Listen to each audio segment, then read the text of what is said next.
Assalamu alaikum. 1 p.m. This is Radio Pakistan, the news read by Taranum Salman.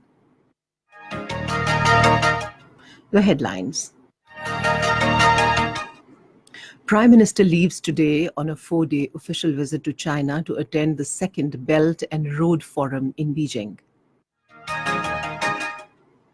The Federal Minister for Planning says China-Pakistan Economic Corridor is now entering into second phase with focus on industrial cooperation, trade, agriculture, and socio-economic development.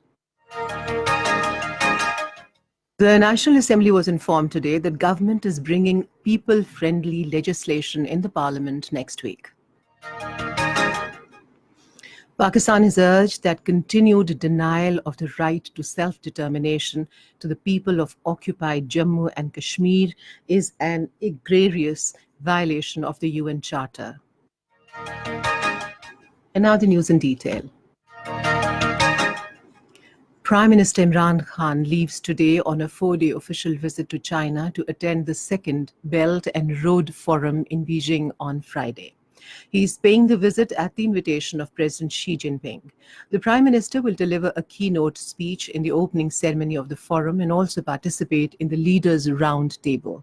The Belt and Road Forum provides a platform to countries participating in the Belt and Road Initiative for exchanging views and experiences on regional connectivity, policy synergy, socio-economic development, and trade and commerce. Leaders from 40 countries and delegations from over 100 countries, international organizations, and corporate sector would participate in the event.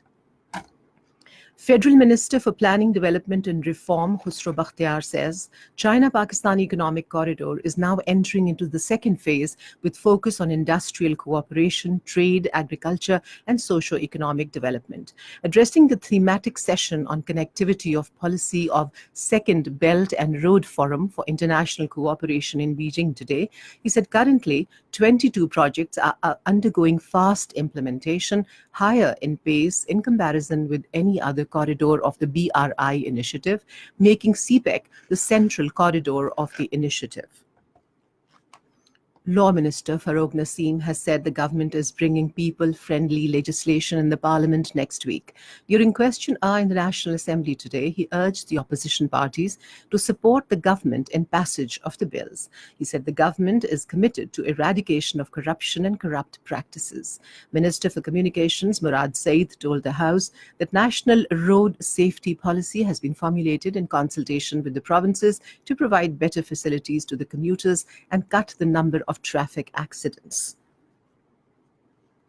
At the United Nations, Pakistan has urged that continued denial of the right to self-determination to the people of occupied Jammu and Kashmir is not only a travesty of justice, but also an egregious violation of the UN Charter.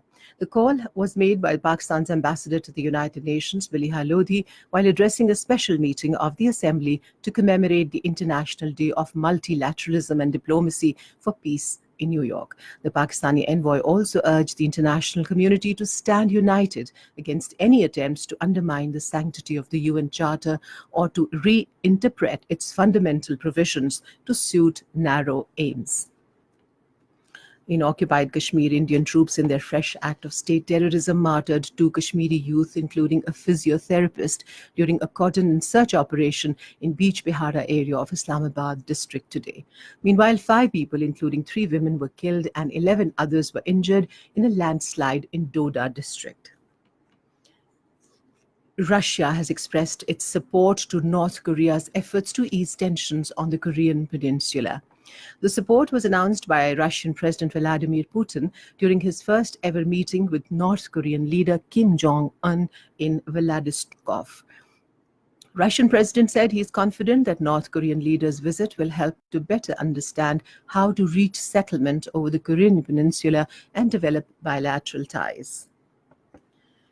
In the Philippines, 6 soldiers have been killed while 6 others injured in clashes with communist rebels in Samar province. Famous cricket website Cricket Info has named Prime Minister Imran Khan as captain of its all-time World Cup 11. And that is the end of the news. For more news and analyses, log on to our website, radio.gov.pk, and also watch live video streaming of our bulletins on the link facebook.com/Radio Pakistan News Official.